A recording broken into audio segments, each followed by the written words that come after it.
Yang saya hormati Romo Paulus sebagai Sekretaris Uskup dan penanggung jawab Sekretariat Keuskupan, lalu juga Romo Luis sebagai Sekretaris Umum di Pusat Pastoral Keuskupan Surabaya, lalu Anda semua yang mewakili divisi media dari setiap unsur yang menjadi bagian dari kehadiran gereja di Keuskupan Surabaya.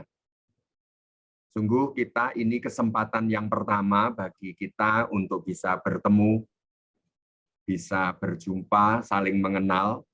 Maka saya sampaikan selamat berjumpa, selamat bergabung di dalam forum ini. Terima kasih atas tanggapan respon Anda untuk bisa bergabung dalam acara sore malam hari ini.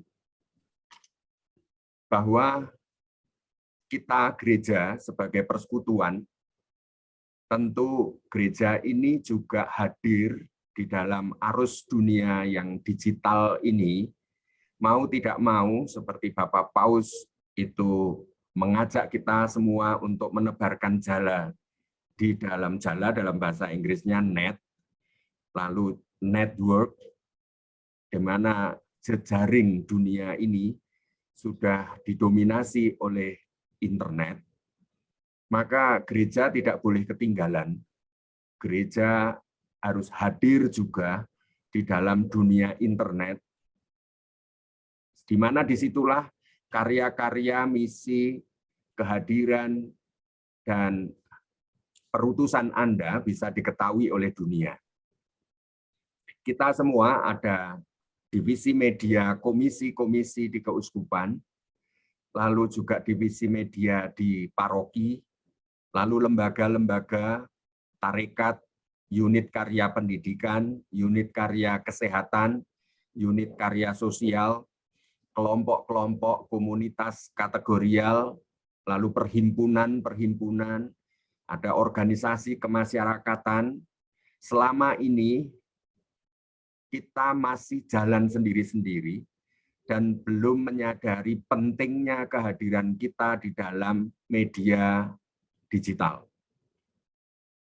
Dalam seperti yang diungkapkan oleh moderator Amel tadi di pembukaan, bahwa musyawarah pastoral tahun 2019 yang lalu itu menekankan adanya dua driving forces, ada dua daya besar yang akan mendorong gereja ini 10 tahun ke depan ini relevan nggak bagi masyarakat. Anda, komunitas Anda, kelompok Anda, karya-karya Anda tidak akan bisa relevan di tengah masyarakat kalau Anda tidak mendayung dan hadir di dunia teknologi informasi. Kita akan ketinggalan zaman dan ditinggalkan oleh dunia. Padahal kita ini gereja harus hadir bagi dunia, menjadi pewarta bagi dunia. Nah, ada dua driving forces, ada dua daya yang akan mendrive, mendorong relevansi gereja 10 tahun ke depan. Itu ada satu, yaitu penguatan ekonomi kecil menengah. Dan yang kedua adalah partisipasi kita dalam memanfaatkan dan menggunakan seoptimal mungkin teknologi informasi dalam hidup menggereja. Ini dua hal yang sungguh-sungguh akan kita selama 10 tahun ke depan. Kalau gereja mau hadir bagi masyarakat dan tidak ditinggalkan oleh dunia ini, kita harus ambil bagian dalam penguatan ekonomi dan penguatan di dalam pengoptimalan penggunaan teknologi informasi di dalam pewartaan, dalam hidup menggereja, di dalam hidup kita sehari-hari. Maka persekutuan gereja itu tidak hanya dibangun karena kita kumpul-kumpul, tetapi juga mau terjun untuk mewartakan karya dan misi perutusan Anda dalam dunia digital. Saudara-saudari, di Keuskupan Surabaya, kita ini punya web official, web resmi, sebagai media komunikasi dan informasi pastoral untuk Keuskupan Surabaya. Maka setelah pertemuan ini, saya memohon Anda semua untuk menengok web kita ini. Mulai dari sekitar 6 tahun yang lalu, kita sudah membuat komunio.org, tetapi dihack, dan ini sudah tidak operasional lagi. Dan sekarang mulai 2 tahun ini, kita buat yang dengan nama URL yang lebih familiar, sehingga mudah diakses, yaitu www.keuskupansurabaya.org. Kalau ini kita klik, maka kita akan masuk dalam web ini. Apakah halaman web bisa dilihat? Belum ya? Belum, Romo. Belum muncul, Romo. Kira saya masuk dari web. Ya. Saya tutup dulu share-nya.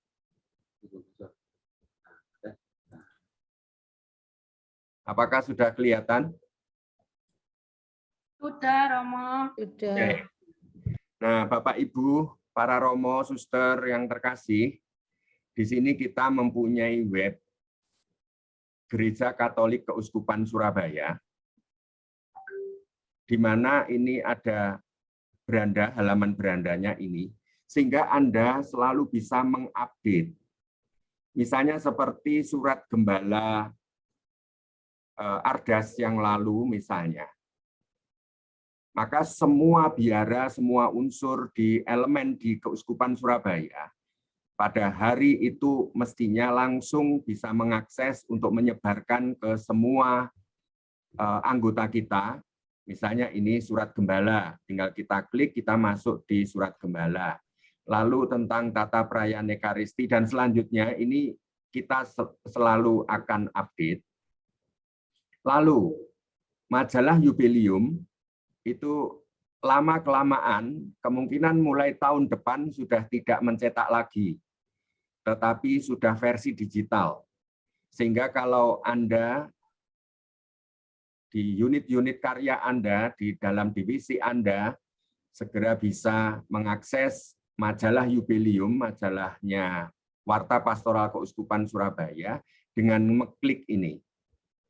Demikian juga untuk anak-anak sekolah minggu, untuk PAUD, TK, bacaan rohani setiap hari, versi bahasa Indonesia dan versi bahasa Inggris setiap hari bisa ngeklik di Rehan ini, Renungan Harian Anak. Sehingga sekolah-sekolah TK, PAUD, SD bisa mengajak untuk renungan harian itu melalui Rehan ini. Lalu berita-berita tentang Keuskupan Surabaya akan selalu diupdate di sini. Ya, kita lihat kalau Anda ingin profil tentang uskup kita, tentang perangkat pastoral keuskupan kita, lalu peta keuskupan kita, paroki-paroki di keuskupan kita, misalnya paroki. Ini kita klik, maka akan kita lihat kevikepan-kevikepan paroki-paroki yang ada di Keuskupan Surabaya ini. Nah, Anda di media sosial paroki, kita mohon Anda yang hadir ini juga ngecek bagaimana, apakah ini sudah nggak up to date dan sebagainya. Maka kita semua nanti ada dalam satu jejaring, supaya web kita ini sungguh-sungguh valid. Lalu juga statistik umat kita, seminari di Keuskupan Surabaya, pengumuman seminari dan sebagainya dari sini. Lalu dari tarekat hidup bakti, tarekat-tarekat suster, bruder, dan sebagainya. Sehingga promosi panggilan, supaya diketahui paroki-paroki tentang tarekat Anda. Maka Anda mohon untuk juga memberikan link dan mengupdate selalu yang ada di sini. Kelompok-kelompok kategorial yang ada di Keuskupan Surabaya. Lalu khususnya juga untuk arah dasar pastoral keuskupan kita. Terutama yang tahun 2020 sampai 2030, itu arah pastoral kita ini macam apa. Maka di sini ditampilkan hasil musyawarah pastoral, pedoman pastoral pengurus lingkungan, buku yang coklat.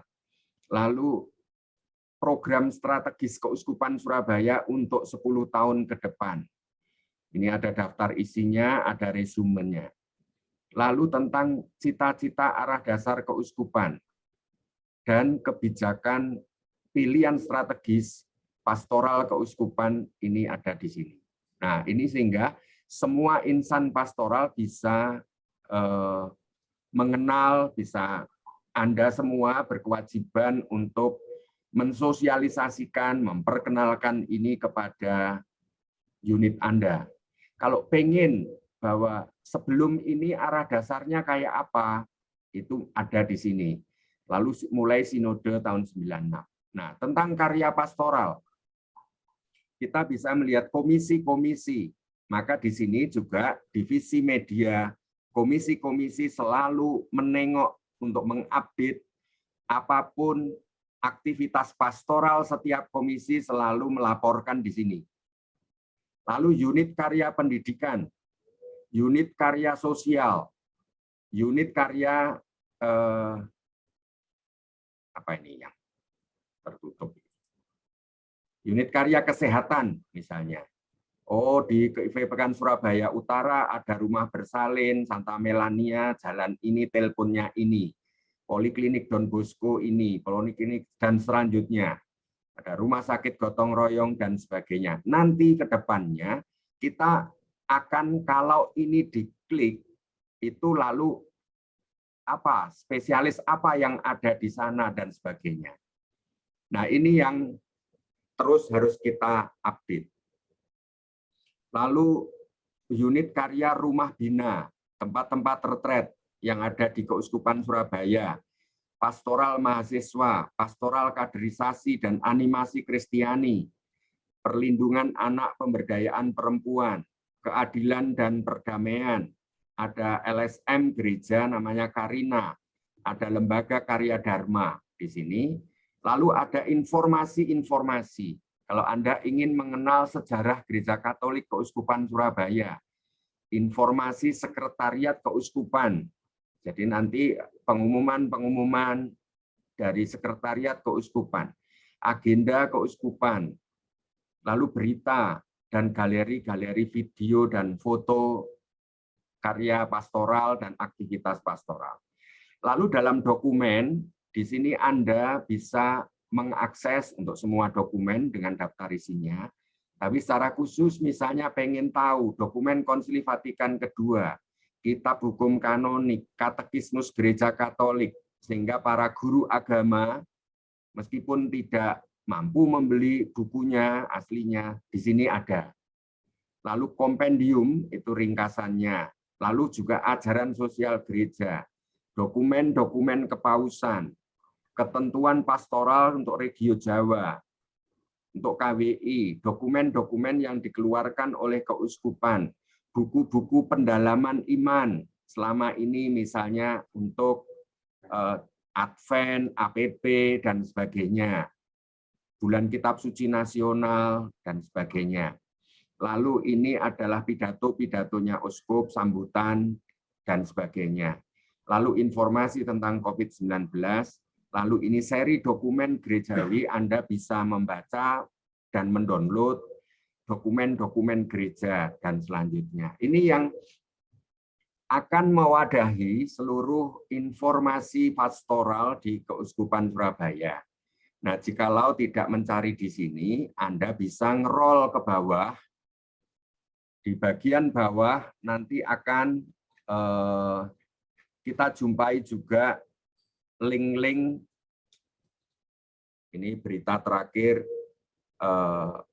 bagaimana peresmian Gereja Katolik Kristus Raja Ngrambe, lalu ini seminar komisi keluarga, lalu juga ini kalau kita klik bisa akan tampil yang lain, lalu juga Anda bisa melihat di bawah ini, sehingga langsung Anda bisa ngeklik di sini. Ya, ini bisa diakses melalui HP, Android maupun Apple, sehingga Anda bisa mengikuti hal-hal perkembangan-perkembangan itu dunia keuskupan Surabaya ini bisa mengakses dari sini. Khusus untuk Yubelium misalnya, ini majalah Yubelium sehingga tidak ada lagi karena nanti pelan-pelan sekarang ini kota Surabaya sudah tidak ada Yubelium cetak. Diharapkan umat Katolik di kota Surabaya sudah digital. Sehingga dengan cara ngeklik di sini, maka akan mengakses Yubelium dari edisi-edisi yang ada di sini. Ya. Sorry, ini belum loading. Gambarnya hilang. Ya, ini misalnya tahun edisi terus bisa dilihat di halaman ini. Ya, ini edisi per bulan Yubelium. Begitu Bapak Ibu, dan untuk misalnya sekolah minggu itu dengan Rehan yang bahasa Indonesia dan yang bahasa Inggris untuk bulan November ini bisa. Hi friends, welcome to Rehan Kids Reflection for Monday, November 15, 2021. Today's reflection was written and read by Mojo Gio from Canada. Ya, jadi kalau di sekolah Anda untuk renungan harian untuk anak-anak, misalnya versi bahasa Inggris, itu bisa langsung muterkan ini. Nah, untuk yang bahasa Indonesia. Adik-adik, kita bertemu lagi dengan Rehan. Renungan harian anak untuk hari Senin, 15 November 2021. Renungan hari ini ditulis dan dibacakan oleh Mojo Gio dari Canada. Adik-adik. Ya, itu misalnya doa-doa, lalu tema-tema yang misalnya perlu renungan tema apa bisa dilihat di sini. Nah, ini untuk melayani dan sekaligus bisa mengoptimalkan. Ya, selama ini mungkin banyak dari Anda belum tahu. Maka pada kesempatan ini kita memperkenalkan betapa pentingnya kita hadir satu sama lain membangun persekutuan bisa juga dibangun melalui media ini. Saya kira itu yang saya sampaikan kepada Anda sebagai pengantar. Berikut ini sesudah saya nanti mohon untuk nanti Romo Louis itu bisa mengajak kita, memotivasi kita, memahami betapa pentingnya karya pastoral digital ini di dalam kehidupan menggereja kita. Demikian Amel yang saya sampaikan. Terima kasih untuk partisipasi Anda.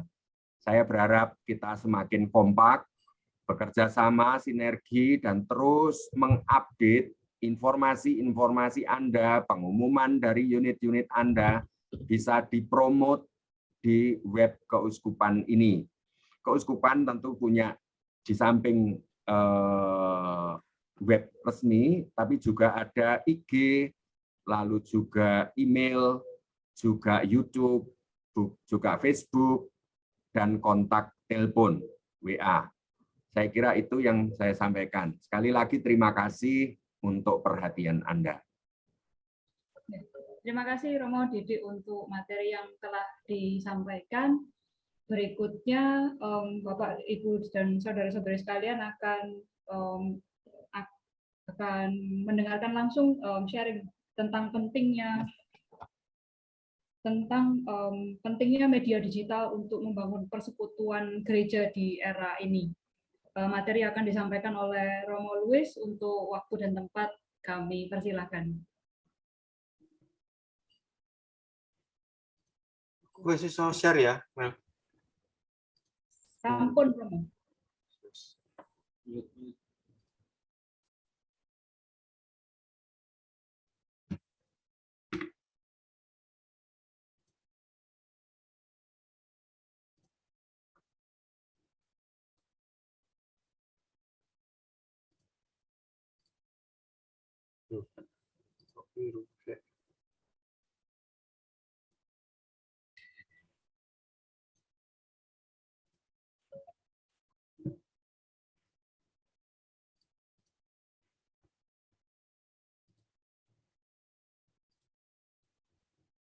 Sudah muncul ya? Ya, sudah Romo. Selamat malam para Romo, Bapak Ibu sekalian. Malam hari ini kita bersyukur bisa berjumpa secara virtual untuk semakin mensyukuri apa yang boleh kita gunakan dalam hidup sehari-hari yang memang sangat akrab dengan kehidupan kita hari ini, yaitu berkaitan dengan media komunikasi dan publikasi. Katanya itu ada dua, komunikasi dan publikasi, tapi dua hal ini kerap kali mewujud dalam satu kesatuan yang biasa kita kenal misalnya dengan infografis seperti di slide ini. Saya membuka dengan seruan atau katakanlah waktu perayaan Hari Komunikasi Sosial Sedunia pada Juni yang lalu, Paus Fransiskus menyerukan untuk berkomunikasi dengan menjumpai orang apa adanya, meski itu lewat media sosial. Nah, ini bukan sesuatu yang mudah, tapi sungguh-sungguh kita didorong untuk tetap menghadirkan pribadi per pribadi, itu diambil dari Injil Yohanes, dalam media sosial. Maka segala sesuatu yang berkaitan dengan media itu memang kemudian sungguh penting dan membawa kita kepada satu kesadaran bahwa kehadiran kita pun juga ditengok, dilihat, dan dimaknai orang lain itu lewat medsos pula. Maka pada malam hari ini saya mau sharing dan kita bersama mencoba menjajaki hal-hal apa yang boleh kita persembahkan bagi gereja dalam gerak kita di era pastoral digital, katakanlah demikian. Sehingga judulnya ya menumbuh kembangkan gereja melalui jaringan internet, tanda tanya. Anda boleh setuju, boleh tidak, atau barangkali memantik kita untuk iya ini benar Romo, maka kita perlu A, B, C, dan seterusnya. Nah, itu nanti ada pada sesi sharing kita. Ada 6 hal yang mau saya bagikan. Secara umum kita sebut atau saya sebut sebagai ini salah satu panorama kita. Ketika kita mencoba untuk melihat, mencermati, dan merasa-rasakan begitu tentang media sosial dan publikasi sosial yang hari ini itu didominasi oleh fasilitas teknologi yang kita kenal sebagai jaringan itu, jaringan internet. Maka kita nanti akan menengok sebentar.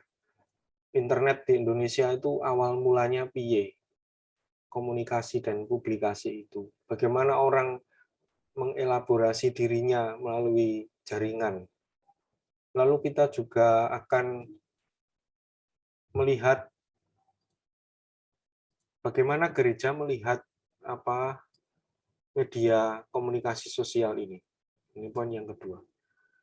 Lalu pengalaman yang lebih nyata lagi pada masa pandemi ini, bagaimana gereja memanfaatkan teknologi informasi sebagai salah satu sarananya untuk menghadirkan diri.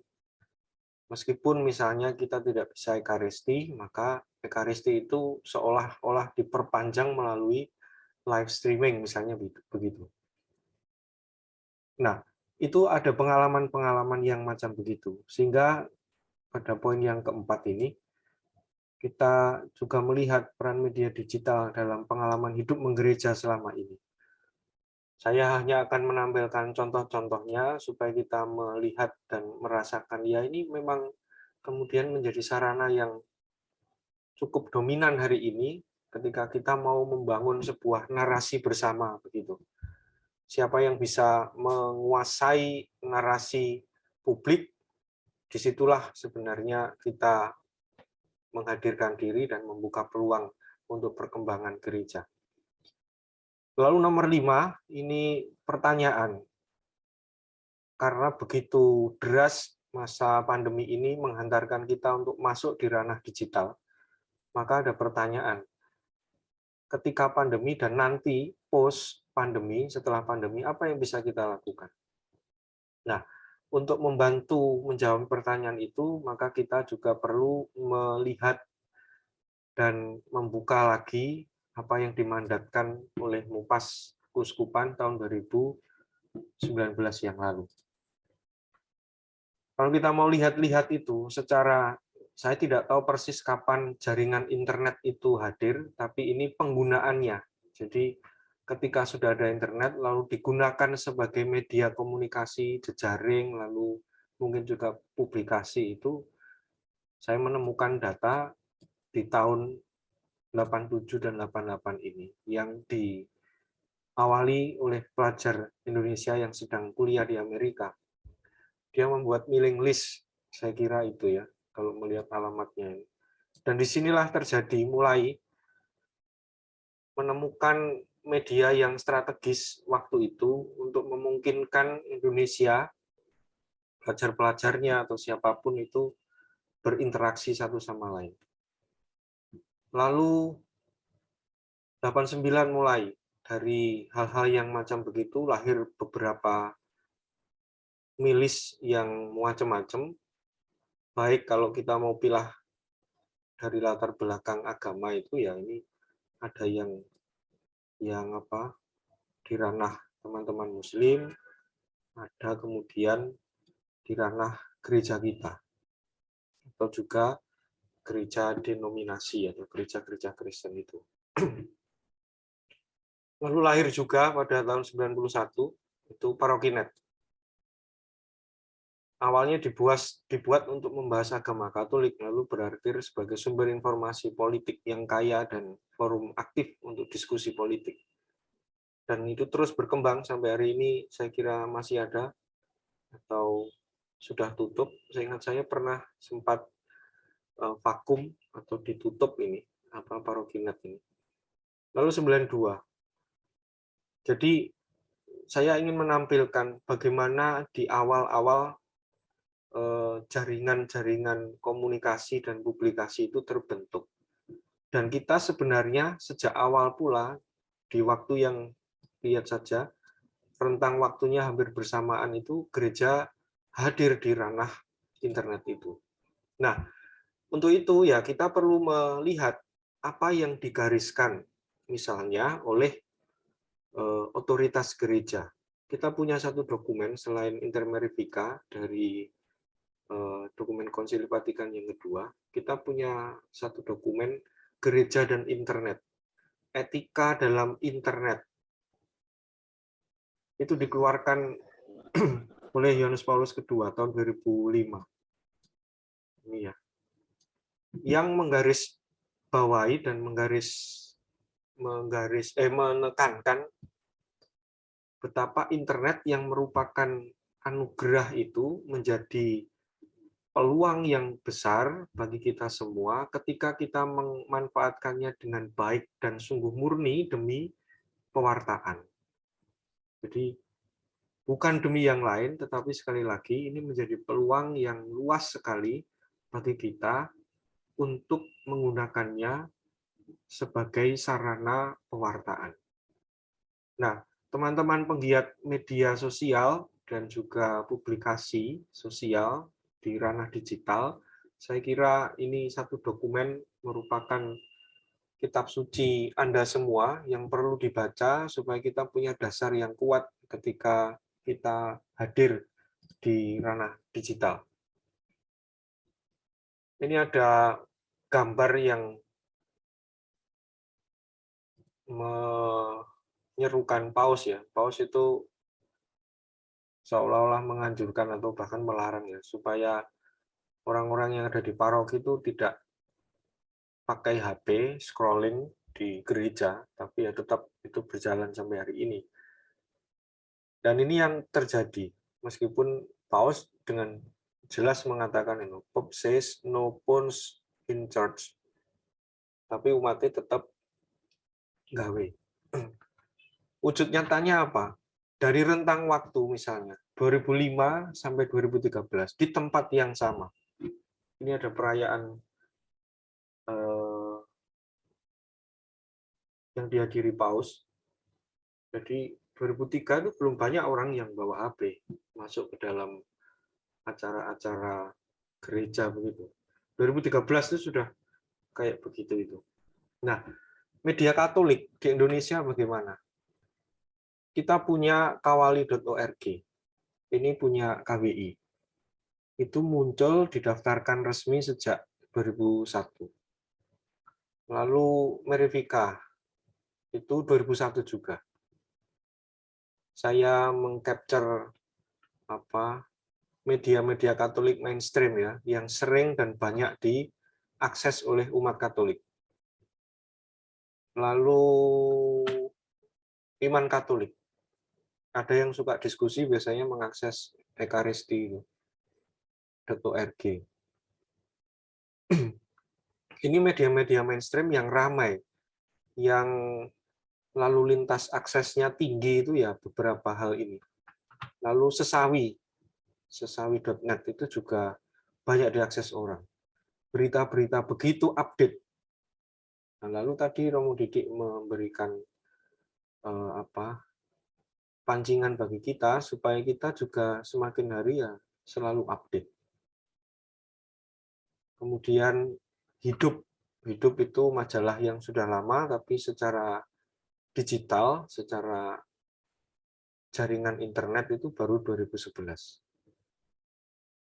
Lalu ini ada data yang saya temukan, misalnya YouTube-nya Komsos Keuskupan Surabaya itu bisa dicek, barangkali ada perubahan jumlah hari ini, misalnya sudah 50K itu saya tidak nengok lagi, tapi pagi tadi ketika menyiapkan bahan ini, saya tengok ya 34,3K, itu terbanyak nomor 4 nasional.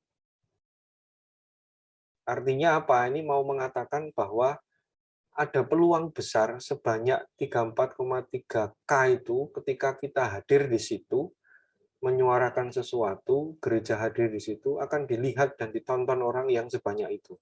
Katakanlah 30%-nya saja sudah berapa itu.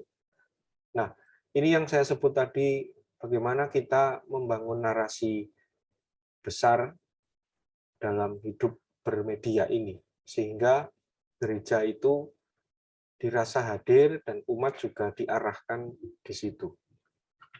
Lalu ini yang menarik, Instagram, itu yang paling banyak Monsinyur Ruby ya, nasional itu.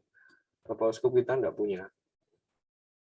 Barangkali nanti DP mau membuatkan akun Bapak Uskup begitu, seizin Monsinyur atau Romo Paulus, kita ya akan sangat menarik dan orang akan cepat. Instagram hari ini cepat. Kalau Twitter ya tidak begitu. Bayangkan Paus, pengikutnya Paus itu sampai 7,1 M juta. Jadi ketika Paus omong apa begitu, yang melihat, membaca itu sekian banyak itu.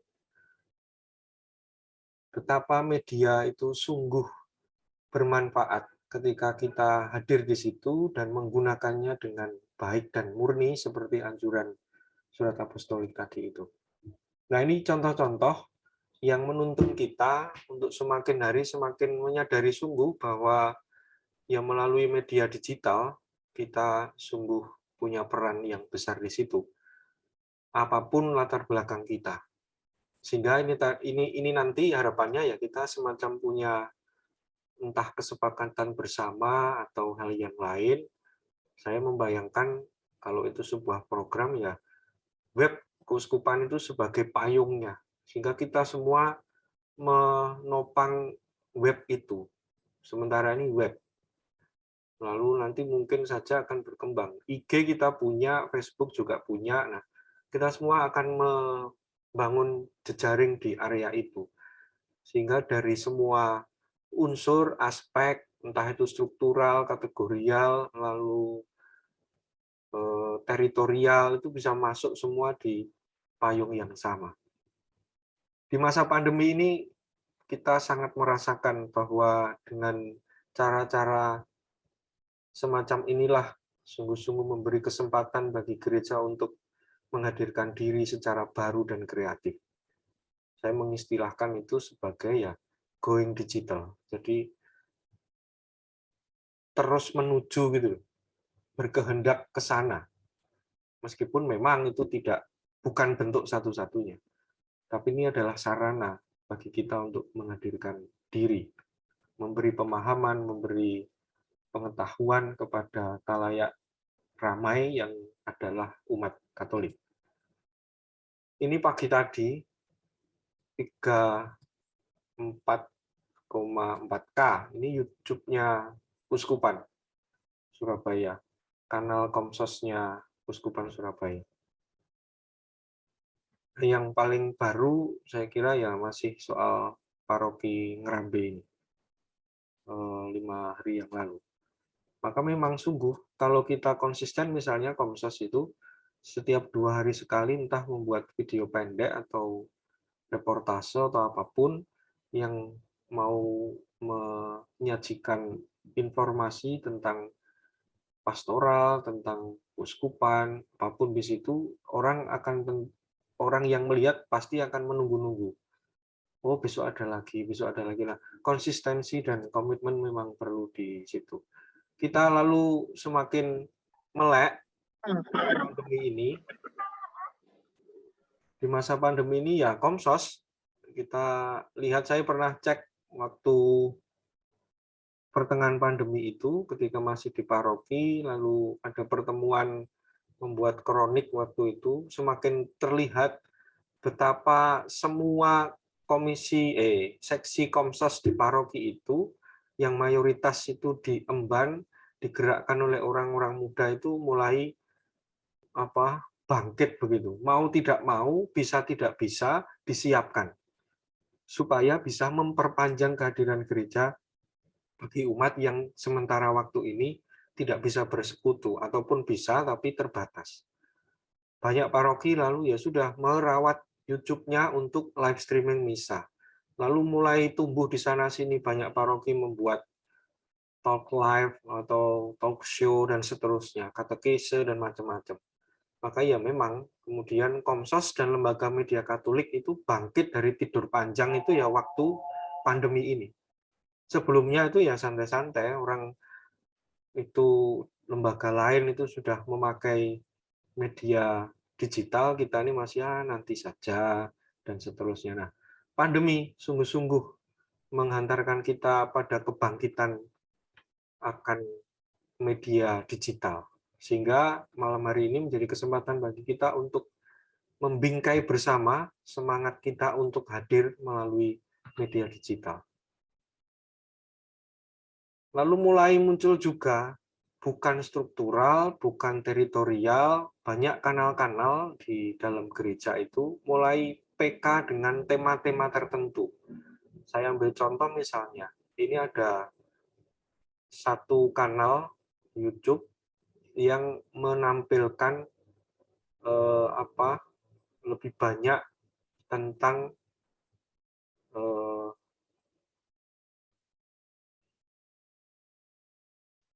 menampilkan hal-hal selain tema-tema yang biasanya diangkat oleh gereja, entah katekese, kitab suci, macam-macam, enggak. Tapi ini lebih demi kepentingan negara, misalnya begitu, ada.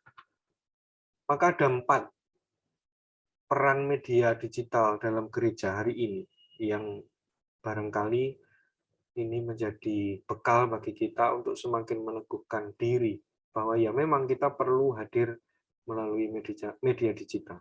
Yang pertama, katekese gaya baru. Jadi ada banyak ragam bentuk katekese, ada video-video pendek, ada bahkan suster yang punya akun paling banyak sedunia itu siapa nih, Instagram ini followernya. Masih rodok kemayu tapi ya dilihat banyak orang. Nah, isinya itu nasihat-nasihat rohani, nasihat-nasihat perkembangan psikologis secara klinis, banyak Julita. Nah, itu kapan hari muncul di YouTube juga 10 imam populer di YouTube misalnya. Romo Kenny Ang masuk di situ. Romo Bayu Ruseno ada di antara 10 itu. Ada gaya-gaya baru katekese yang hari ini digandrungi oleh orang muda.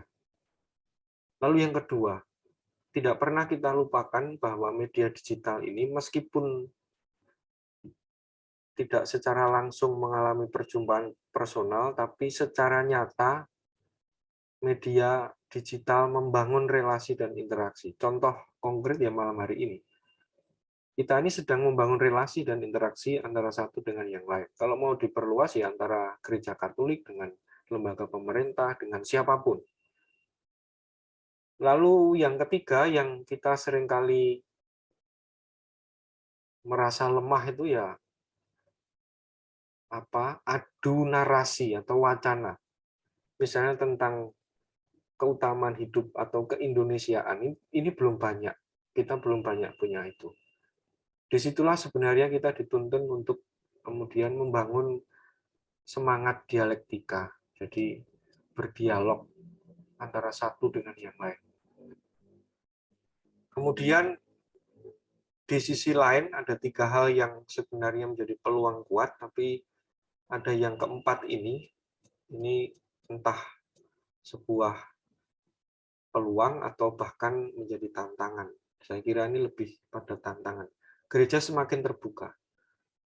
Jadi ketika ada apapun, tidak hanya dalam hidup menggereja, kasus yang terakhir itu siapa ini yang gegeran di pesawat itu, hal yang mungkin itu terjadi di mana-mana, tapi ketika ada media itu akan menjadi makanan publik se-Indonesia.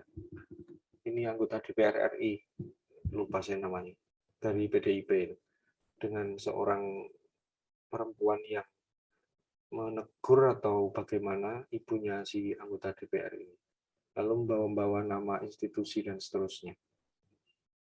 Nah, gereja pun juga akan mengalami demikian, saya kira. Misalnya kasus-kasus yang muncul, ini tantangan, semakin terbuka. Ada peristiwa di mana Depok atau pelecehan dan seterusnya, itu dengan cepat itu akan menyebar. Peran media itu yang tadi saya katakan, katekese gaya baru.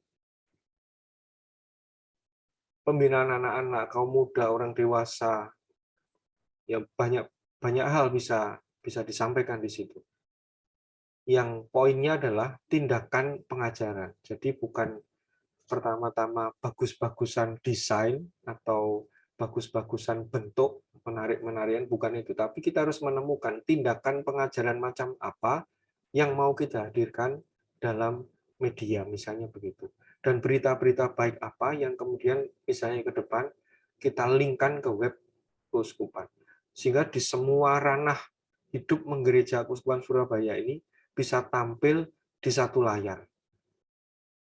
Jadi ketika umat itu butuh pengetahuan atau informasi apa, cukup dengan membuka itu, maka mereka akan menyerap sesuatu yang membangun.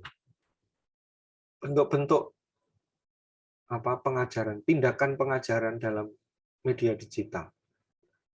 Ada akunnya Katolik Media, lalu ada Katolik Garis Lucu. Jadi macam-macam. Bahkan hari-hari ini timpal-timpalan antara Katolik Garis Lucu dan NU Garis Lucu itu. Jabat tangan enggak boleh. Kalau di gereja dianjurkan salam damai itu jabat tangan. Kalau di masjid kan juga enggak boleh karena bukan mukrimnya. Misalnya begitu. Mereka saling timbal-timbalan dan itu renyah, asik. Lalu membangun kesadaran meskipun dengan guyonan yang sederhana, lalu orang tersadarkan. Sehingga itu menjadi media yang sangat efektif untuk bergaul dan berinteraksi dengan siapapun.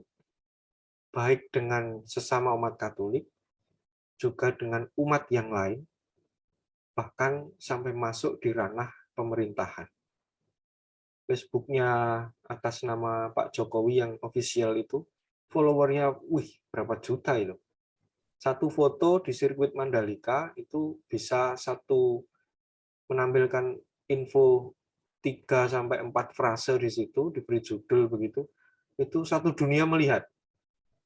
lalu Indonesia terangkat namanya. Jadi ada dampak yang sangat positif ketika kita menggunakan itu dengan baik, dengan murni, sesuai dengan ajaran gereja. Dan inilah yang disebut sebagai ruang interaksi. Admin garis lucu itu, ya saya ceritakan tadi, timpal-timpalan hal yang kocak tapi membangun, jadi membangun kesadaran interaksi. Hari ini kami serahkan waktu dari Kobusier mualaf itu ke NU garis lucu untuk selanjutnya silahkan disunat dan diarahkan. Lalu ya itu diandaikan biasanya orang yang Kristen itu dianggap tidak sunat atau bagaimana. Nah, NU garis lucu nimpali siap dan ajaran-ajaran baik dari sampean tetap kami pertahankan misalnya begitu.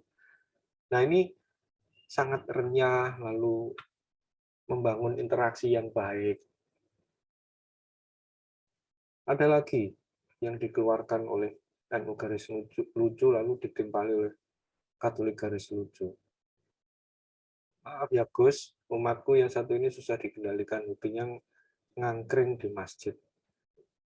Keluar masuk tolong pintu ditutup karena burung gereja keluar masuk dalam masjid. Ini semakin membangun interaksi yang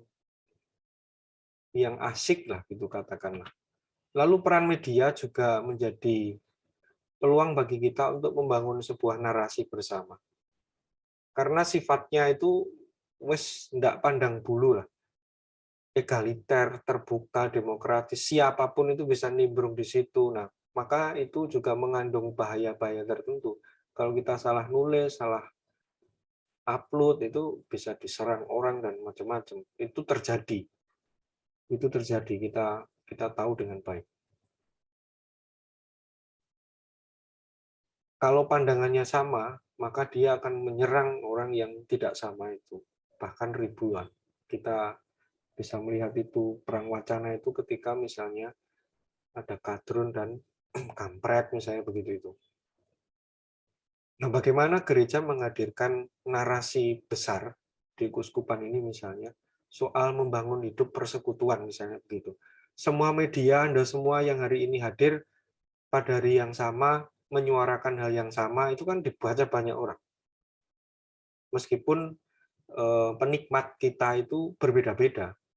Kalau itu di ranah sekolah pasti guru-guru yang membaca. Kalau itu di ranah kategorial pasti teman-teman yang kelompok kategorial membaca. Kalau kami misalnya secara struktural ya pasti para romo paroki, lalu pengurus dewan paroki dan BGKP membaca. Nah, tapi kontennya satu, bentuknya, desainnya bisa macam-macam, tapi narasinya sama.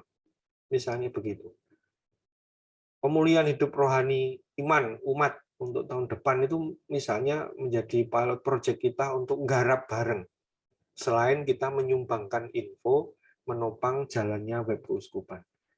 Jadi hal-hal macam itu yang saya kira sungguh bisa kita buat. Di sisi lain juga ada tantangan atau bahkan godaan muncul media-media yang kurang sejalan dengan kita misalnya. Terlalu tradisional dan konservatif misalnya yang saya temukan ya Crusader Network ini. Gak oleh misalnya salib itu kayak gandole apa ini flash disk itu waduh diserang habis ini. Suster-suster nyanyi apa ini waktu Idul Fitri saya kira. Wah dikritik habis itu. Media digital menjadikan akses informasi makin mudah terbuka. Gereja dengan demikian ya dituntut lebih membuka diri dan hadir di media digital. Saya memberi contoh itu kasus di Depok kapan hari itu. Ini saya cari-cari masih nemu yang abuse atau pelecehan seksual. Lalu banyak contoh. Sehingga PR kita adalah ini, pandemi dan post pandemi. Pertama-tama ya internet dan media itu bukan musuh. Gereja Katolik kita semua di keuskupan perlu menguasai cara pengelolaannya, cara menyebarkannya, dan cara menghadirkan diri. Lalu malam ini saya mengajak kita semua ini membangun relasi. Seperti pesan Romo Didi di awal itu. Kalau dulu itu ada parokinet, zaman tahun berapa tadi itu, pendekatan paroki digital atau komunitas-komunitas digital, itu perlu menjadi perhatian kita. Sehingga Anda semua malam hari ini diundang untuk minimal ya kita punya jejaring dulu antara kita. Kita perlu hadir untuk menyatakan dan menyapa umat, atau kalau dalam istilah hari ini ya netizen, untuk mengarahkan, mengingatkan jika ada yang keluar jalur atau memancing adanya konflik atau perpecahan. Jadi bayangkan kalau kita semua ini setia pada hal yang sama, berlaku pada media sosial, cara kita berlaku di area itu, maka kita akan menemukan hal-hal yang meneguhkan bagi kehidupan gereja. Lalu kemudian ada istilah yang dipopulerkan Romo Mangun ini, dari mimbar ke pasar. Pasar itu saya bayangkan hari ini ya area digital itu. Jadi mimbarnya adalah misalnya Ekaristi, buah-buah hidup dalam iman itu, kita harus dekatkan dengan situasi hidup yang real hari ini. Sehingga gereja menjadi punya daya tawar. Maka tadi Romo Didik mengingatkan dua driving forces itu. Pemanfaatan atau pengoptimalan media komunikasi sosial dalam kaitannya dengan perkembangan informasi teknologi itu. Semakin kita meninggalkan hal itu, maka kita akan tenggelam. Gereja tidak dilirik lagi. Maka kita perlu pendekatan ini. Lalu berikutnya, Komsos atau siapapun yang terlibat di situ, saya kira ya perlu membuat literasi digital, membuat guideline. PIE, Komsos paroki atau admin-admin yang berasaskan kekatolikan itu menghadirkan diri, misalnya begitu. Dan ya kita harus semakin terbuka, menjaga supaya gereja tidak introvert dengan dirinya sendiri, tapi kita semakin terbuka. Lalu yang terakhir, teman-teman sekalian, Bapak Ibu dan para romo, ini adalah tulisan yang saya ambil dari bukumu pas ketiga, yang memandatkan kepada kita semua untuk memanfaatkan perkembangan teknologi informasi dalam pewartaan dan komunikasi pastoral. Di situ dikatakan, jadi yang saya cetak-cetak merah ini yang paling kurang ini penting. Gereja itu berkomitmen pertama untuk apa? Untuk menggarami dunia maya dengan nilai-nilai kebenaran Injil. Jadi tidak mungkin akun-akun yang adminnya orang Katolik misalnya menampilkan foto atau infografis yang seronok misalnya begitu. Jangan sampai. Nah, itu kita pegang dulu. Mengapa kok kita menggarami? Karena gereja memandang perkembangan teknologi komunikasi itu sebagai anugerah. Jadi hari ini kita bisa Zoom begini, ini anugerah tersendiri bagi kita. Untuk apa? Untuk menyatukan manusia dalam ikatan persaudaraan. Wes tidak ada tujuan lain. Tujuannya ya ini. Kenapa kok keuskupan itu repot-repot ngerawat web keuskupan misalnya? Nah, itu terjemahan dari tugas pokoknya uskup itu. Kalau dalam KHK ini dikatakan uskup itu tugas pokoknya adalah mempersatukan umat. Caranya bagaimana? Maka dia membuat dewan-dewan, membuat ini, membuat itu, supaya semakin hari umat itu semakin merasa disatukan. Nah, kalau kita hadir sebagai perpanjangan tangannya uskup, maka ya kita ambil bagian dalam cara kita menyatukan umat. Supaya apa kalau sudah satu itu? Supaya menjadi teman sekerja dalam mewujudkan rencana penyelamatannya. Bayangkan, ketika Anda membuat satu postingan, itu kurang lebih secara sederhana begitu ya, Anda membuat orang lain yang melihat, menyimak itu mendapatkan insight, mendapatkan pencerahan tentang hidup menggereja. Nah, dengan cara itu lalu ya kita masuk dalam mewujudkan rencana penyelamatan Gusti Yesus itu. Nah, ini sangat penting. Dalam Gaudium et Spes dikatakan, kemajuan ini sangat penting bagi kerajaan Allah. Jadi ini bukan perkara teknis. Teknis itu di akhir. Ketika kita sudah mengecap dengan baik bahwa ada keutamaan hidup Katolik yang hadir di situ, maka tanpa lelah kemudian otomatis kita ini akan mengusahakan model bentuk itu yang paling baik juga. Karena kita nangkep rohnya ada di mana. Ini medsos keuskupan yang hari ini sudah ada ya. Tadi Romo Yuri sudah menampilkan apa ini? Ini web keuskupan surabaya.org. Lalu ini IG-nya Pusat Pastoral, yang kurang lebih ini mewakili keuskupan juga, karena semua gerak keuskupan apa yang dibuat hari ini dan seterusnya itu ada di sini.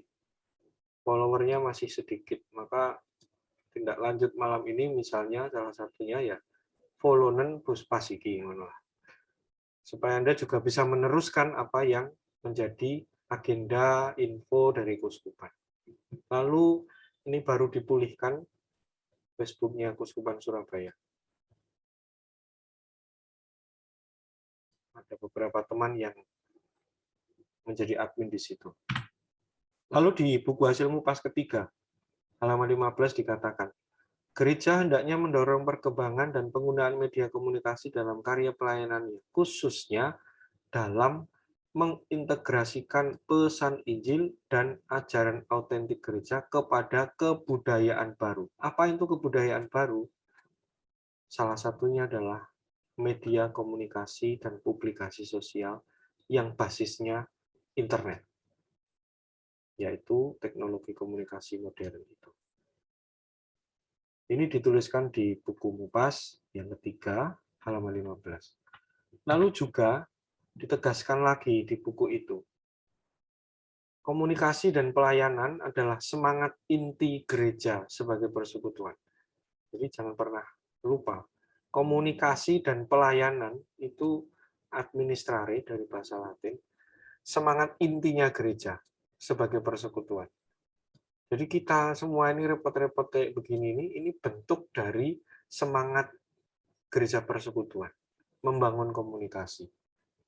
Maka ketika kita tidak menampilkan aspek komunikatif dalam diri sebagai orang Katolik, ya dengan sendirinya sebenarnya kita sedang memperlemah semangat inti kita sebagai gereja persekutuan. Maka dihimbau, dianjurkan di buku MUPAS itu, hari ini kita realisasi, hendaknya di setiap unit pastoral, di kantor sekretariat, di paroki, unit-unit pastoral lain, sungguh diperhatikan mutu dan fungsi peralatan yang ada, demi peningkatan dan kelancaran pelayanan. Jadi ini kalimatnya aktif, transitif ya, misalnya kalau dibalik gitu, ini bisa di depan. Jadi kelancaran pelayanannya ditemukan dulu, lalu itu kemudian mendorong kita untuk memperhatikan mutu dan fungsi peralatannya. Bukan pertama-tama mau mengatakan peralatannya harus bagus semua, tapi pelayanannya enggak. Itu bukan dalam artian itu ya. Tapi justru demi pelayanan, maka kita memperhatikan mutu dan fungsi peralatan yang ada. Komsos. Jadi ini bisa menjadi program Komsos Keuskupan misalnya. 2 saja program 10 tahun ke depan itu. Membangun jejaring yang dinamis di setiap seksi Komsos di paroki atau di teritori yang lain atau di kategorial, di semacam-macam unit-unit lembaga Katolik yang lain untuk mengadakan media komunikasi pastoral baik secara cetak maupun digital. Ini pertama-tama tentu bukan bentuknya, lalu mendorong paroki-paroki punya akun IG misalnya begitu. Besok harus jadi, bukan dalam arti itu, tetapi bagaimana Komsos menemani, meningkatkan kapasitas orang-orang yang terlibat di situ untuk punya akun-akun yang baik dan menunjang.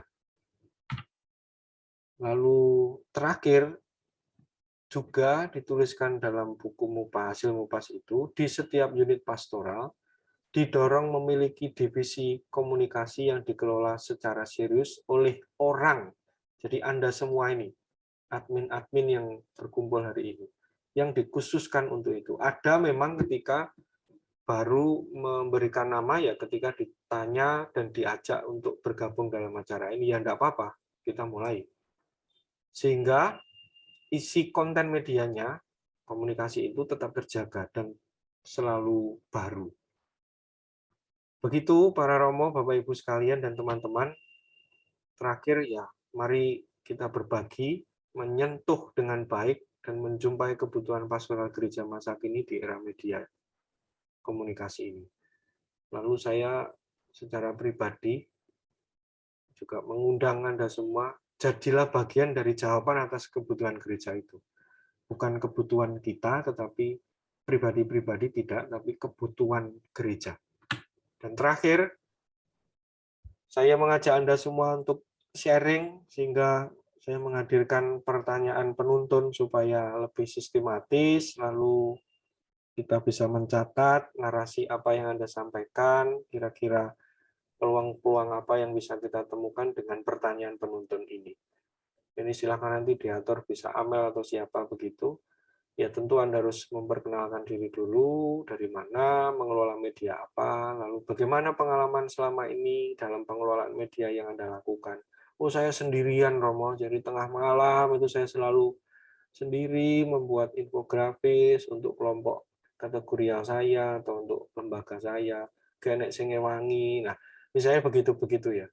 Itu pengalaman yang kurang enak barangkali. Atau pengalaman yang enak, saya punya tim yang banyak, ada yang membuat skrip, lalu kami tiap minggu sekali bertemu untuk menggagas bersama bagaimana kita menghadirkan diri di ranah media ini, dan seterusnya. Nah, coba Anda ceritakan pengalaman-pengalaman baik dan tantangan yang Anda jumpai itu. Lalu yang terakhir ya, kira-kira harapan nyata Anda sebagai pelaku dan penggiat medsos itu apa bagi Keuskupan Surabaya? Dalam cara gereja Keuskupan membangun dan menumbuh kembangkan medsos ini di era apa ya? Saya mengistilahkan ya pastoral digital ini. Begitu, Bapak Ibu sekalian, para Romo, saya kira kita bisa lanjutkan dengan sharing. Semoga apa yang saya bagikan tadi sungguh menjadi masukan atau bahkan menjadi bahan kita bersama untuk semakin hari semakin baik dalam menghadirkan diri di ranah media komunikasi dan publikasi sosial ini. Begitu, terima kasih. Saya kembalikan ke Amel. Terima kasih Romo, terima kasih untuk sharingnya yang sangat menguatkan, terutama untuk pasukan divisi media yang sama sekali baru bentukan baru. Ya, baik, untuk sebelum kita masuk ke sesi sharing, saya mengingatkan Bapak Ibu dan saudara-saudari sekalian untuk dapat bergabung melalui WhatsApp group. Linknya bisa dilihat dalam kolom chat. Juga untuk Instagram Puspas dan Facebook dari Keuskupan Surabaya juga boleh diintip, boleh ditengok dari laptop ataupun dari gadget Bapak dan Ibu sekalian. Demikian. Kemudian mengawali untuk sharing.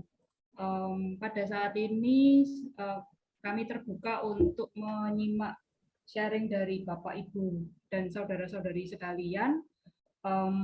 Bisa dimulai dari, jangan lupa untuk unmute dulu ya, baru kemudian bisa memperkenalkan diri, nama Anda dan perwakilan dari mana, dan mengikuti runtutan sharingnya mengikuti apa yang disampaikan oleh Romo Luis, yaitu bagaimana pengalaman selama ini dalam pengelolaan media yang Anda lakukan, dan kemudian pengalaman baik dan tantangan yang Anda jumpai, serta harapan nyata Anda sebagai pelaku dan penggiat medsos bagi Keuskupan Surabaya. Ya, mungkin siapa dari Bapak, Ibu, saudara-saudari sekalian yang berkenan untuk sharing? Mari silakan. Kami buka kesempatan. Selama kurang lebih 10-15 menit ya waktunya. Ines itu. Ya, dari tadi Kak Ines sudah senyum-senyum.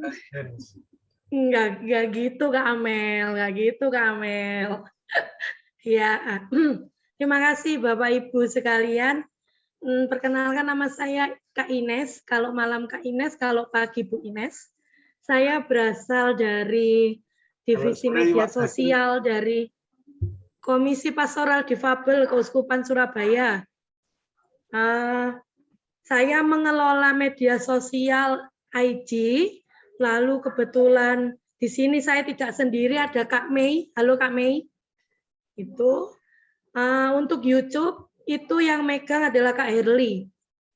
Lalu pertanyaan yang ketiga, bagaimana pengalaman selama ini dalam pengelolaan media yang Anda lakukan? Selama ini saya memposting di Instagram itu berbagai hal, misalnya biasanya ada webinar atau misa yang menggunakan penerjemah, biasanya begitu. Biasanya kesulitan yang saya alami adalah untuk mendesain, karena saya bukan dari orang desain dan saya itu nggak pandai untuk mendesain sesuatu, flyer kayak apa itu saya nggak ahli gitu loh. Takutnya adalah nggak diterima, terus jelek, minder, ya. Lalu dari minder itu tadi saya tertantang bahwa sebenarnya yang saya sampaikan bukan template-nya, bukan desainnya, tetapi yang saya sampaikan adalah berita apa yang disajikan oleh Komisi Pastoral Difabel untuk teman-teman yang berkebutuhan khusus, teman tuli, teman tunanetra, lalu juga ABK, anak berkebutuhan khusus, seperti ini nanti mulai minggu besok sampai 3 pekan ke depan itu ada kami menyediakan sekolah minggu untuk anak berkebutuhan khusus dan juga disediakan juru bahasa isyarat untuk anak-anak yang tuli dan juga bisa diikuti oleh anak-anak yang berkebutuhan khusus begitu. Lalu pengalaman baik dan tantangan. Pengalaman baik itu semua baik ya kalau saya. Pengalaman semua baik. Tapi kadang-kadang kurang komunikasi aja sih. Misalnya kan saya itu tidak kerja sendiri, saya punya tim begitu. Saya punya tim 5 orang misalnya. Nah, ketika saya mendesain satu pengumuman, biasanya saya kurang untuk bertanya kepada teman-teman yang lain, gimana nih, kurang apa gitu. Itu yang pertama. Pengalamannya baik ada tantangan, itu tantangannya. Lalu pengalaman baiknya adalah saya senang bisa berbagi dengan teman-teman yang berkebutuhan khusus dengan bisa tersampaikan dengan baik info-info apa yang khusus untuk mereka begitu. Yang mana mereka tidak mengerti info-info, misalnya kan info di gerejanya itu ada apa, terus misalnya ada JBI itu juru bahasa isyarat, Bapak Ibu, juru bahasa isyaratnya ada apa enggak. Nah, akhirnya saya bahagia, saya senang, ini adalah pengalaman baik saya untuk berbagi info begitu. Nah, lalu harapan nyata Anda sebagai pelaku dan pegiat medsos bagi Keuskupan Surabaya ya. Harapan saya ya Komsos Keuskupan Surabaya dan kita semua bisa bekerja sama, kita membangun gereja inklusi, kita bisa berbagi untuk sesama kita, khususnya mereka yang berkebutuhan khusus, yang membutuhkan, teman-teman tuli, kita berani merangkul mereka untuk menyampaikan informasi.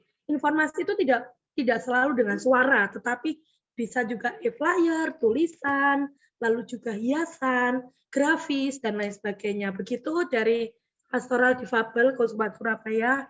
Salam sehat, haleluya.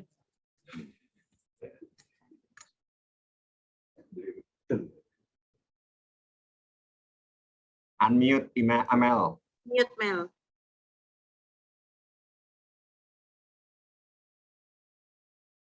Ya. Tadi tentang sebagai curhatan. Mute. Iya. Terima kasih sharingnya Kak Ines. Yang tadi tentang 5 anggota dalam tim, saya anggap itu sebagai doa supaya nanti beneran ada 5. Yang sekarang masih dengan Mei dan Herli. Ya. Oke, terima kasih sharingnya. Berikutnya dengan siapa? Bapak atau Ibu dan saudari-saudari sekalian yang tergerak untuk sharing, silakan.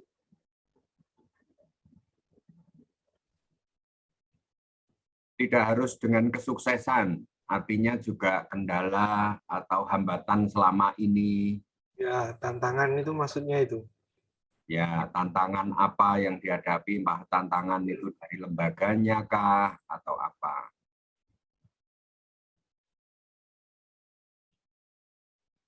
Terbuka ruang untuk curhat di sini ya, berarti. Ya. Yukat ini heboh lah. Siapa Yukat? Yuket itu loh hebat, Yuket. Siska. Siska loh.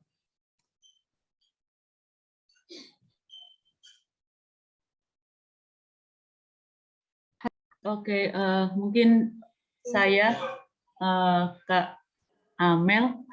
Bu Retno. Ya, silakan. Halo Romo Didi. Ya, selamat malam Romo dan juga Bapak Ibu sekalian. Kenalkan saya Retno Paluti, saya dari Komisi Liturgi. Begitu. Nah, terkait media komunikasi ini, kami dari Komisi Liturgi kemarin di beberapa bulan yang lalu kami mengadakan ini raker. Nah, di raker itu kami diputuskan itu ada satu divisi baru, yaitu divisi sosial media. Nah, saya ada di situ dengan beberapa teman yang lain. Kami ada berempat begitu. Nah, di Komisi Liturgi memang selama ini belum mempunyai media sosial sama sekali. Jadi kami baru sempat rapat dan lalu berencana untuk mengembangkan media sosial ini sebagai sarana komunikasi bagi kami ke umat begitu ya. Jadi ada beberapa hal. Jadi kami baru akan begitu ya. Kami akan melakukan katekese begitu melalui media sosial.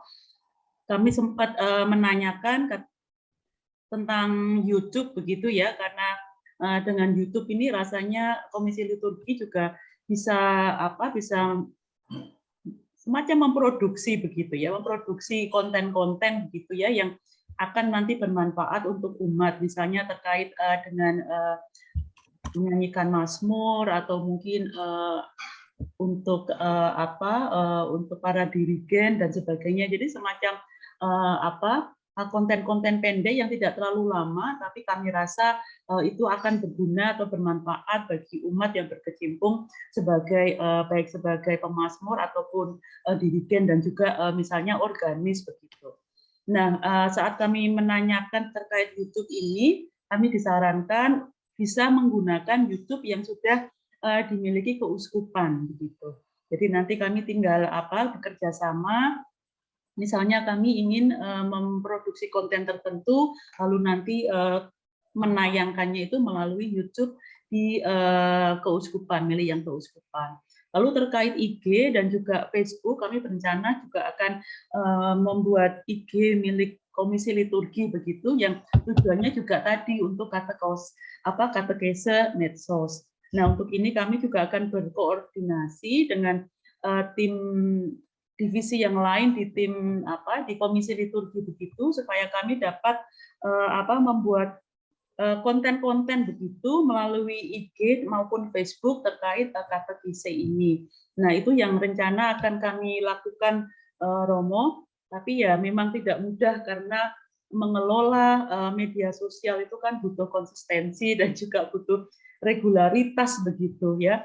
Jadi perlu yang kami rencanakan, kami akan mencoba untuk kayak nyetok dulu begitu konten-konten. Jadi kami kemarin sempat berdiskusi tentang keragaman konten baik di di IG, YouTube maupun di Facebook. Kalau untuk IG dan YouTube, IG dan Facebook kami rencanakan itu nanti akan sama kontennya. Jadi kami langsung bisa upload itu sekalian IG dan juga Facebook. Begitu. Nah, kami kemarin membahas tentang ini keragaman konten. Konten itu bisa apa saja begitu ya.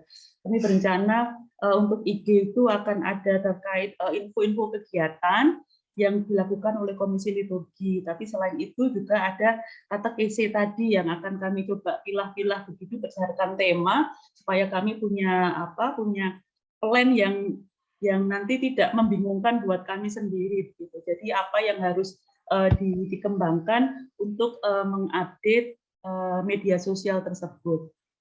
Nah, kendala yang kami miliki, kami kebetulan yang ada di divisi medsos ini kesibukannya di kantor masing-masing agak cukup tinggi, dan dari berempat ini yang paling tidak bisa membuat desain gitu ya dengan menggunakan Canva itu hanya berdua, meskipun ya tidak mahir-mahir amat, tapi paling tidak sudah ada sedikit pengalaman begitu untuk membuat desain-desain untuk nanti postingan yang ada di IG maupun di Facebook.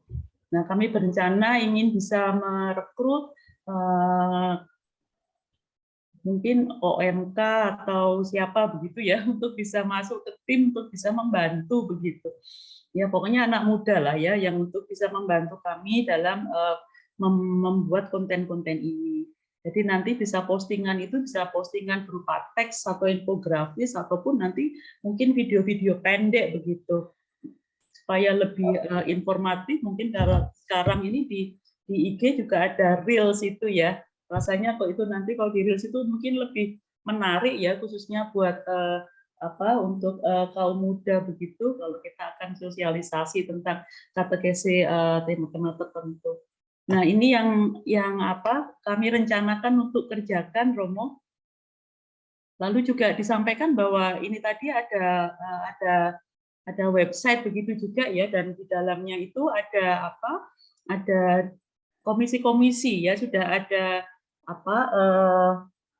istilahnya itu ya, bagian-bagian di dalam website itu yang nanti kami bisa ikut mengupdate supaya informasi yang ada di website itu juga selalu terbaharui, khususnya di kami untuk yang Komisi Liturgi. Nah, saya ingin bertanya, Romo, apakah nanti untuk mengisi di konten website itu, apakah kami juga bisa, pemikiran saya begini, kalau mengisi di sana itu mungkin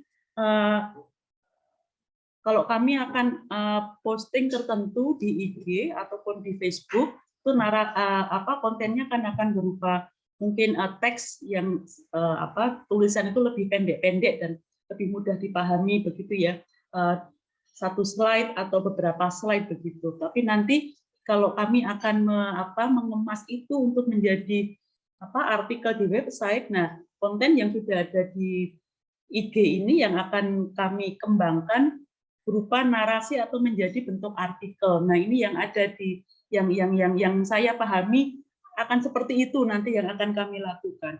Atau mungkin apakah kami juga bisa, misalnya di Komisi Liturgi itu ada kegiatan-kegiatan ya. Kemarin itu kami mengadakan webinar. Nah, apakah bisa nanti dalam mengupdate konten di website untuk Komisi Liturgi itu berupa event report.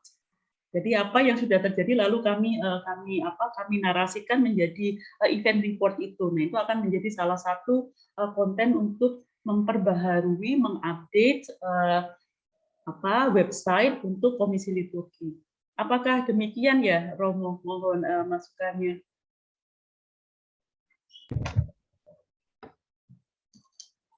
Ya, mohon Romo Didik. Ya, saya tanggapi langsung, Amel ya.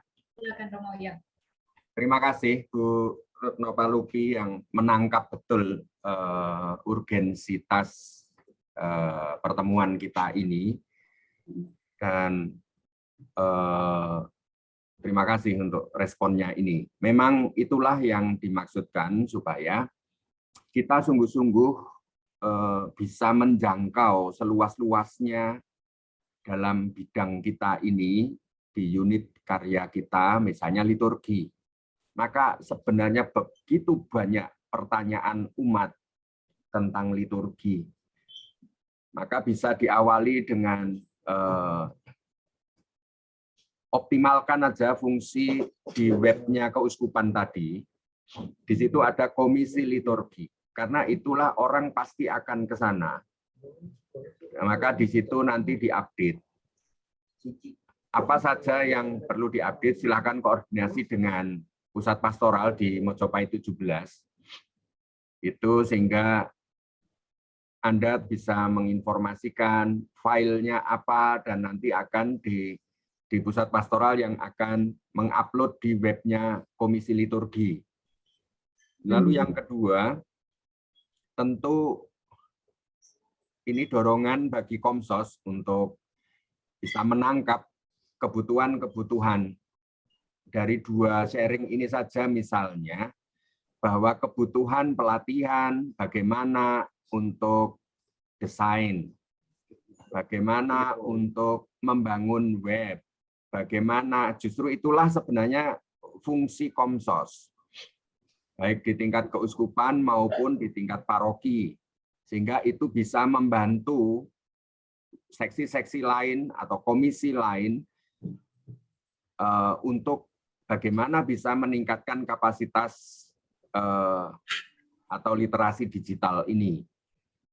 Maka semoga ini Komsos bisa menangkap aspirasi dan kebutuhan-kebutuhan seperti ini. Ini yang saya namakan pada waktu Raker Komsos itu pergeseran paradigma dari Komsos sebagai tukang syuting atau tukang foto atau EO bergeser menjadi pelayan media bagi komisi-komisi lain dan seksi-seksi lain. Maka disitulah justru pentingnya Komsos ke depan.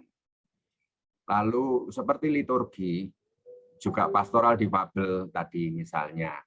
Demikian juga unit-unit karya dan unit-unit pastoral yang lain. Hanya sayang dari pertemuan ini saya tidak melihat hadirnya suster dan tarekat. Nampaknya memang panggilan dan bagaimana kehadiran di dunia digital masih sangat terlambat di kalangan tarekat dan unit-unit karya dari para suster, para bruder. Untuk memasuki dunia digital mereka gamang, tampaknya gamang. Maka di sini yang perlu nanti kita endorse supaya dorong bagaimana panggilan calon-calon bisa mengetahui tentang tarekat. Kalau para tarekat mengurung diri dalam dunia tradisional, sementara dunia sekarang anak-anak muda ada di dunia digital. Nah, khususnya untuk liturgi, misalnya, buatlah kurikulum. Misalnya playlistnya, misalnya dunia peralatan liturgi, nama-nama peralatan liturgi, tata gerak, lalu sekarang ini TPE baru, hal-hal apa saja yang perlu diketahui oleh umat.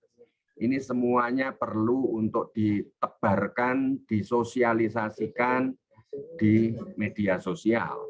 Jadi tidak usah membayangkan ini sebuah konten katekese, biarlah itu diurusi komisi katekese. Tapi komisi liturgi fokus pada bagaimana meningkatkan pengetahuan dan penghayatan umat dalam berliturgi. Nah, itu yang pokok. Jadi nanti tentang bagaimana nggarap secara grafis, koordinasi dengan Komsos. Komsos harus siap untuk melayani. Jadi disinilah nanti fungsi komisi Komsos itu melayani komisi-komisi lain. Mulai dari melatih, mulai dari membantu mencarikan relawan dan sebagainya. Nah, disitulah Komsos punya peranan besar. Saya kira nanti juga bisa kemungkinan sharing dari lembaga-lembaga pendidikan. Bagaimana sekolah-sekolah Anda bisa dikenal di tingkat keuskupan. eksistensi Anda bisa diketahui dan sebagainya. Kelompok-kelompok kategorial. Saya kira seperti yang di sini CFM ada hadir, Saudara Alex itu misalnya bisa sharing bagaimana memanage media sosialnya CFM, bisa sharing, membantu melayani kelompok-kelompok lain di antara kita ini untuk bagaimana meningkatkan media sosial kita untuk semakin hadir di dunia digital. Begitu kira-kira tanggapan saya, Bu Retno. Jadi tidak usah bingung nanti grafisnya bagaimana. Silakan bersinergi dengan Komsos. Baik. Kerjasama dengan Vkomnya WM. Mereka ini ada ratusan mahasiswa yang juga pasti bersedia menjadi relawan komisi. Nah, itu saya kira ini makanya pentingnya kita membuka wawasan dan membangun jejaring seluas mungkin. Ya.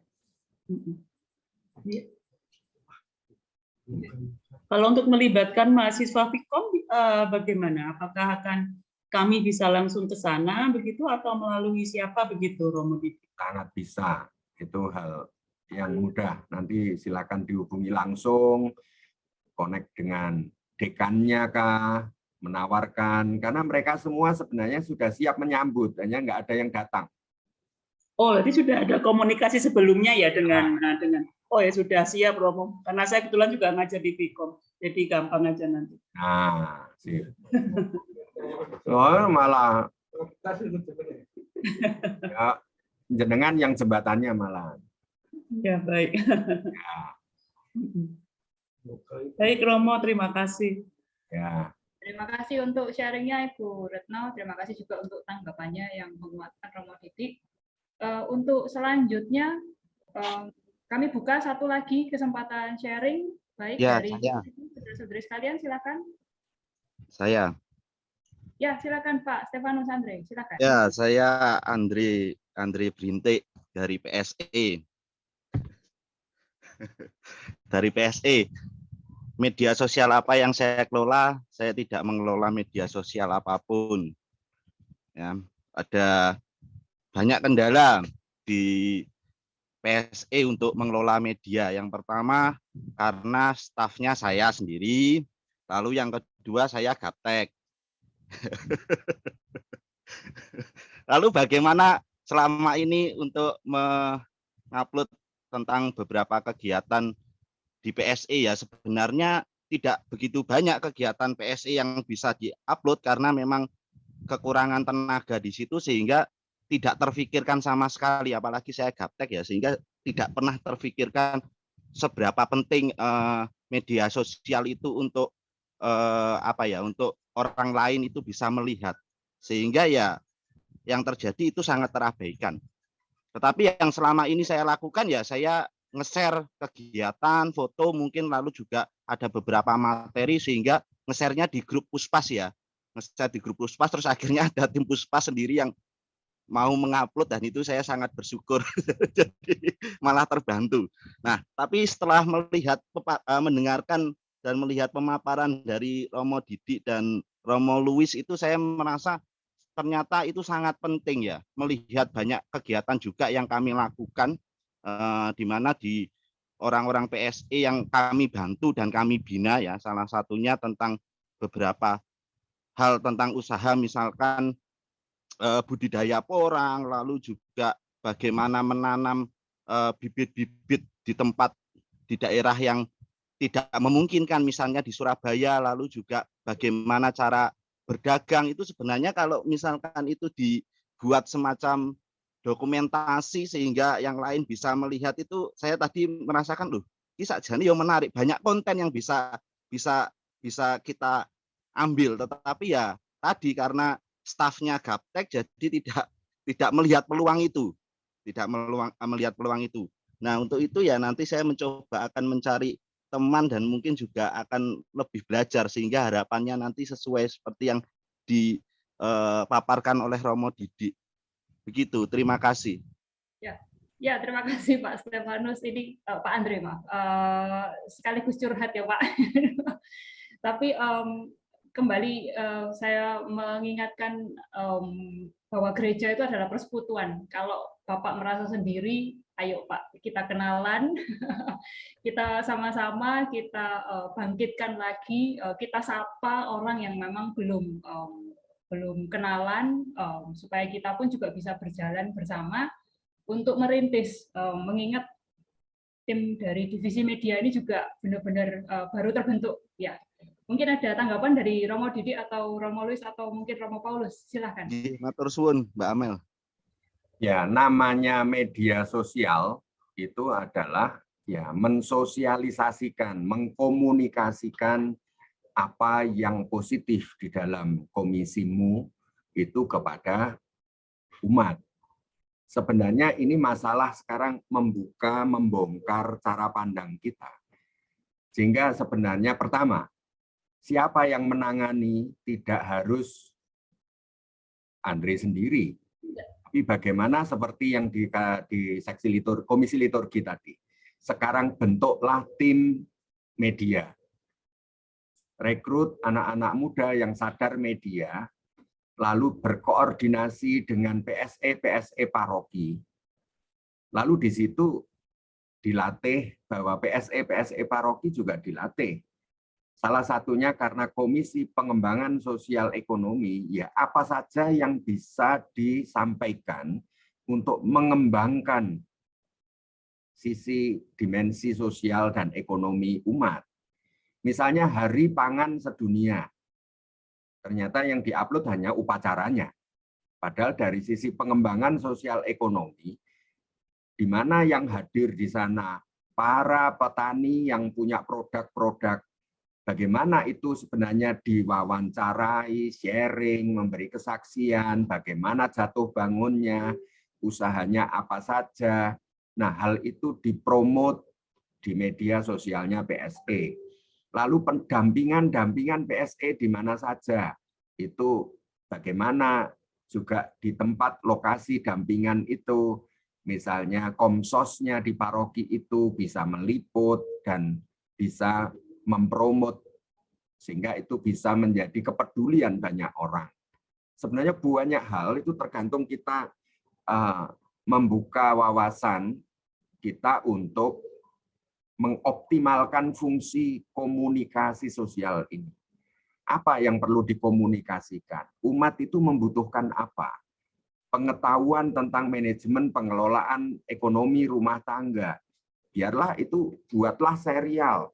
Sehingga kamu bisa misalnya ngundang ahli-ahli entrepreneur dari Widya Mandala, dari Ciputra, dari UNER, dari Ubaya, untuk bagaimana kiat-kiat pengembangan entrepreneurship atau UMKM di daerah-daerah misalnya. Bagaimana itu bisa dikembangkan.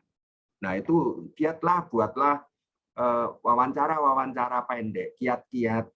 Nah itu sebenarnya konten-konten yang sangat dibutuhkan oleh umat. Saya kira itu tanggapan saya. Ya, terima kasih Romo Didi. Mungkin dari Romo Luis atau Romo Paulus ada tanggapan, mengingat Mas Andre ini sendirian ya. Makanya sampai berintik itu. Karena harapan saya ya segeralah cari pasangan. Duduk kuwi. Ya, baiklah. Terima kasih untuk sharing-sharingnya, baik dari Kak Ines, kemudian Ibu Retno dan juga Pak Andre. Untuk selanjutnya menuju penghujung acara, pada malam hari ini akan diberikan rencana tindak lanjut dan juga peneguhan. Sesi akan diberikan oleh Romo Didi. Kemudian setelah itu akan ada doa penutup dan juga berkat yang akan disampaikan oleh Romo Paulus. Kemudian setelah sesi doa penutup akan dilangsungkan sesi foto bersama, di mana nanti kami mohon supaya Bapak dan Ibu dandan yang cakep, pakai alis atau mungkin juga pakai gincu, kemudian membuka kameranya untuk nanti berpose dan berfoto bersama. Ya, Untuk rencana tindak lanjut dan peneguhan, mari silakan waktu dan tempat kami persilakan Romo Didi. Ya.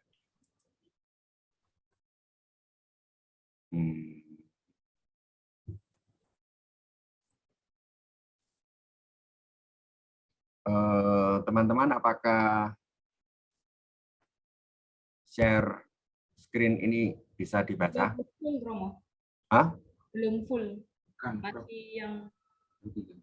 Oh, bukan ini ya? Sebentar. Sudah. Ah, sudah? Enggak, tampilnya tadi belum full screen. Iya. Apakah bisa dilihat? Ya, sudah Romo. Ya. Oke.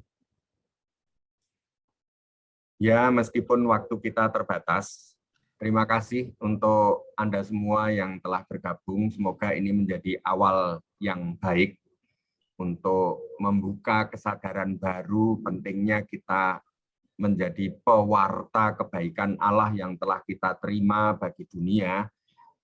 Maka saya mengapresiasi Anda semua. Mungkin Anda tadi belum punya kesempatan untuk sharing dan berbicara. Maka mulai sekarang, mari kita untuk bersinergi dan meng-sharekan link atau URL dari media sosial Anda. Silakan untuk dikirim, bisa ke grup WA yang dari antara kita. Lalu juga jikalau ada undangan-undangan dan informasi untuk peningkatan literasi pastoral digital ini dari Komsos, dari unit-unit Anda yang lain, misalnya kalau kelompok kategorial, ada pelatihan-pelatihan apa, saya mohon untuk Anda menginformasikan kepada grup, sehingga kita semua bisa semakin berkembang. Yang kedua, mohon untuk kontribusi Anda semua untuk mengupdate website keuskupan ini, dan khususnya juga untuk Jubileum. Bagi Anda yang belum punya web sendiri, tidak perlu khawatir. Tinggal Anda kontak dengan pusat pastoral untuk memberikan konten-konten supaya bisa diupload di webnya keuskupan ini.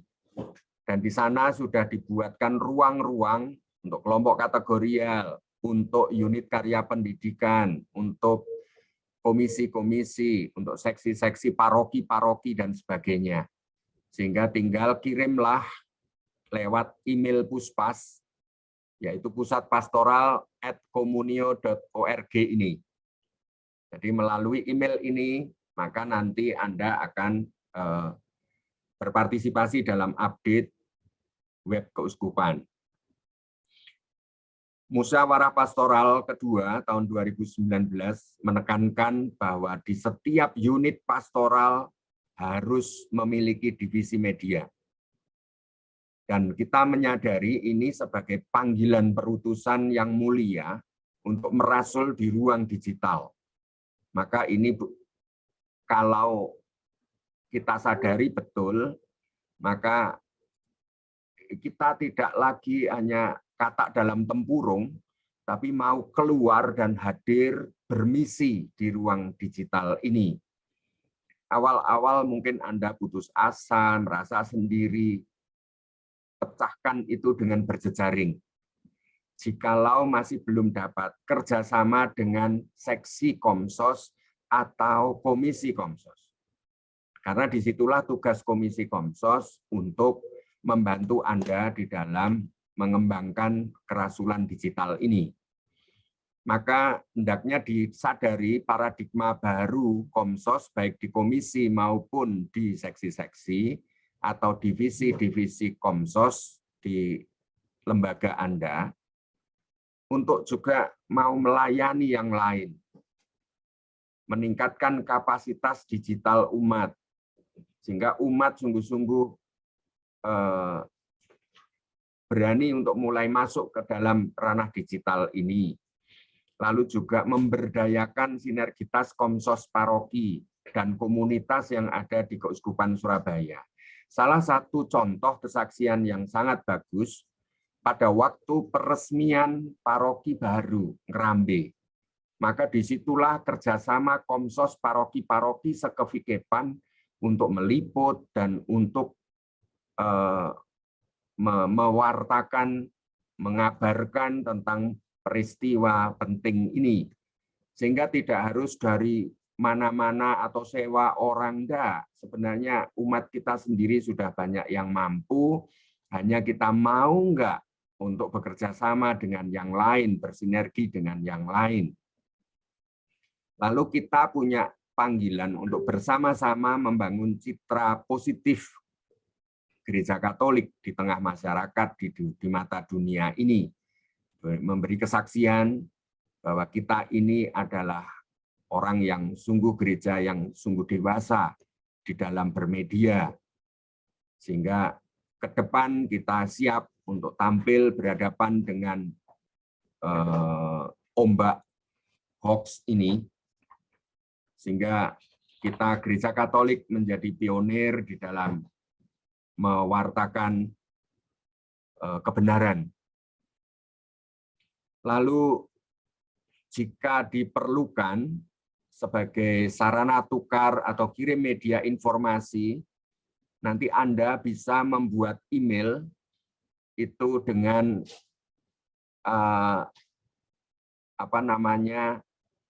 alamat media@komunio.org.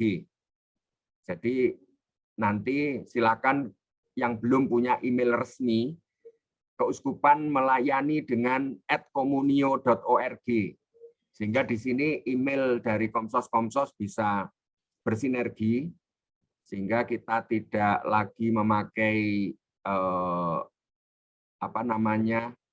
Yahoo kah atau Gmail atau apa enggak. Kita bisa koordinasinya lewat komunio.org.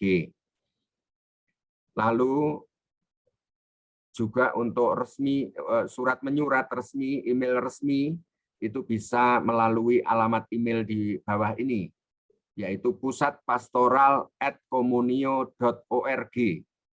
Itu dalam hal dunia komunikasi, sinergi kita bisa kita lewat itu. Baik, saudara-saudari, terima kasih untuk kehadiran Anda. Jangan khawatir, materi dan rekaman ini nanti akan diedit, lalu akan masuk dalam channel YouTube-nya Pusat Pastoral, dan nanti akan di-share kepada Anda kembali, sehingga Anda juga bisa bagikan kepada komunitas, kepada lembaga Anda untuk membangun kesadaran ini. Demikian yang bisa saya sampaikan. Sekali lagi terima kasih, dan kita percaya ini akan awal yang baik untuk mengembangkan kehadiran gereja yang menjadi berkat bagi masyarakat dan bagi dunia. Demikian, Amel. Terima kasih. Selamat untuk Anda semua.